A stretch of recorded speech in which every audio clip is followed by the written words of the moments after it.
നമസ്തേ. ഇനിയും 18ാമത്തെ ദണ്ഡകം.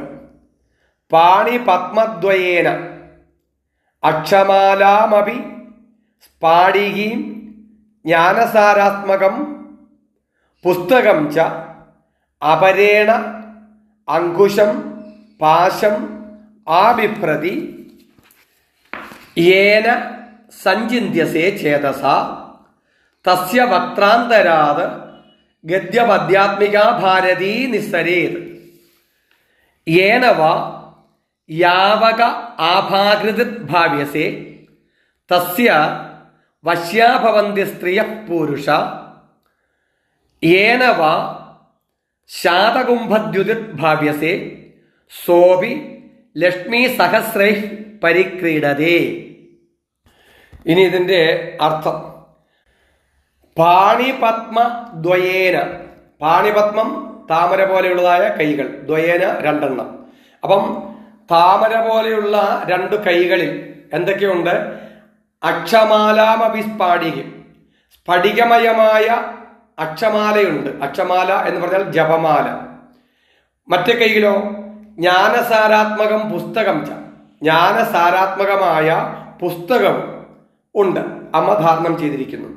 ഇനിയും അപരേണ മറ്റു രണ്ട് കൈകൾ, ആദ്യത്തെ രണ്ട് കൈകളില് ഒന്ന് ജപമാലയുമുണ്ട് പുസ്തകവുമുണ്ട്. ഇനി മറ്റു രണ്ട് കൈകളില് പാശം, അങ്കുശം പാശം ആബിഭ്രതി, അങ്കുശം തോട്ടി പാശം കയർ. അപ്പം തോട്ടിയും കയറും ആബിഭ്രതി ധാരണം ചെയ്തിരിക്കുന്നു. ഏന സഞ്ചിന്യസേ ചേതസ, ആരാണോ ഇപ്രകാരം ദേവിയെ മനസ്സിൽ ധ്യാനിക്കുന്നത്, തസ്യ വക്രാന്തരാത് അവരുടെ മുഖത്തിൽ നിന്നും ഗദ്യപദ്യാത്മികാ ഭാരതി നിസ്സരേത്, ഗദ്യരൂപത്തിലും പദ്യരൂപത്തിലുമുള്ളതായ സരസ്വതി ദേവി പ്രവഹിക്കും, അല്ലെങ്കിൽ സരസ്വതി അവർക്ക് സ്വാധീനയായിരിക്കും എന്ന് സാരം.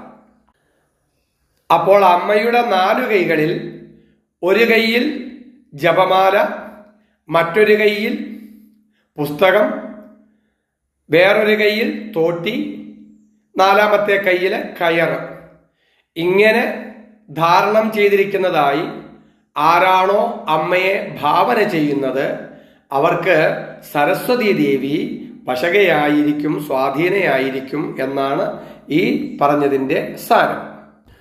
തുടർന്നു പറയുന്നു, യേന വാ യാവക ആഭാകൃതി ഭാവ്യസേ, ഏനവ ആരാണോ യാവക ആഭാകൃതി, യാവകം എന്ന് പറഞ്ഞ കോലരക്ക്, കോലരക്കിന് ചുവപ്പ് നിറമാണ്.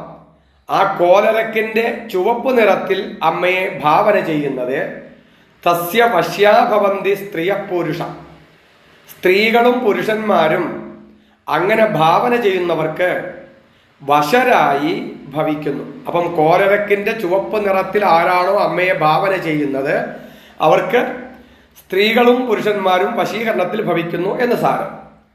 തുറന്നു പറയുകയാണ്, ഏനവ ആരാണോ ശാതകുംഭദ്യുതിർ ഭാവ്യസേ, ശാതകുംഭം എന്ന് പറഞ്ഞാൽ സ്വർണം, അതിന്റെ ദ്യുതി പ്രഭ, ആ സ്വർണപ്രഭയോട് ഭാവന ചെയ്യുന്നത്, സോപി അങ്ങനെയുള്ളവർക്കും ലക്ഷ്മീ സഹസ്രൈ പരിക്രീഡതേ, എണ്ണമറ്റ ഐശ്വര്യങ്ങൾ അനുഭവത്തിൽ വരുന്നു. സഹസ്രം എന്ന് പറഞ്ഞാൽ എണ്ണമറ്റത് എന്നുള്ളതാണ്.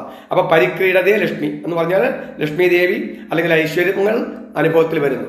അപ്പൊ ആരാണോ അമ്മയെ സ്വർണ്ണ നിറത്തിൽ ഭാവന ചെയ്യുന്നത് അവർക്ക് അനേക വിധത്തിലുള്ളതായ ഐശ്വര്യങ്ങൾ വന്നു ചേരും. അപ്പം ജ്ഞാനത്തിനു വേണ്ടി അമ്മയെ കയറും തോട്ടിയും അക്ഷമാലയും പുസ്തകവും പിടിച്ച് ധാരണം ചെയ്യുക, വശീകരണത്തിനു വേണ്ടി അമ്മയെ അരുണിമ നിറത്തിൽ ഭാവന ചെയ്യുക, സ്വർണ്ണ നിറത്തിൽ ഭാവന ചെയ്താൽ ഐശ്വര്യങ്ങളെല്ലാം വന്നു ചേരും. ഇതാണ് ഈ ദണ്ഡകത്തിന്റെ അർത്ഥം. പാണിപത്മദ്വയേനാക്ഷമാലാമപി സ്ഫാടികീം ജ്ഞാനസാരാത്മകം പുസ്തകം ച അപരേണ അങ്കുശം പാശമാബിഭ്രതി യേന സഞ്ചിന്യസേ ചേതസ തസ്യ വക്രാന്തരാദ്യപദ്യാത്മികാ ഭാരതീ നിസ്സരേത് യേന വാ യാവകാഭാകൃതിർഭാവ്യസേ തസ്യ വശ്യാഭവന്തി സ്ത്രിയഃ പുരുഷാഃ യേന വാ ശാതകുംഭദ്യുതിർഭാവ്യസേ സോപി ലക്ഷ്മീ സഹസ്രൈഃ പരിക്രീഡതേ. ഇവിടെ 2 കൂട്ടം കാര്യങ്ങൾ പ്രത്യേകം ശ്രദ്ധിക്കാനുണ്ട്.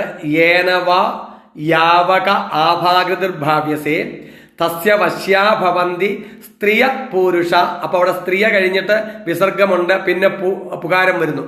അതുകൊണ്ട് സ്ത്രീയ പൂരുഷാ.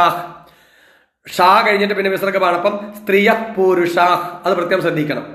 പിന്നെ അതുപോലെ ഏനവ ശാതകുംഭദ്യുതിർഭാവ്യസേ സോപി ലക്ഷ്മീ സഹസ്രൈ പരിക്രീഡതേ.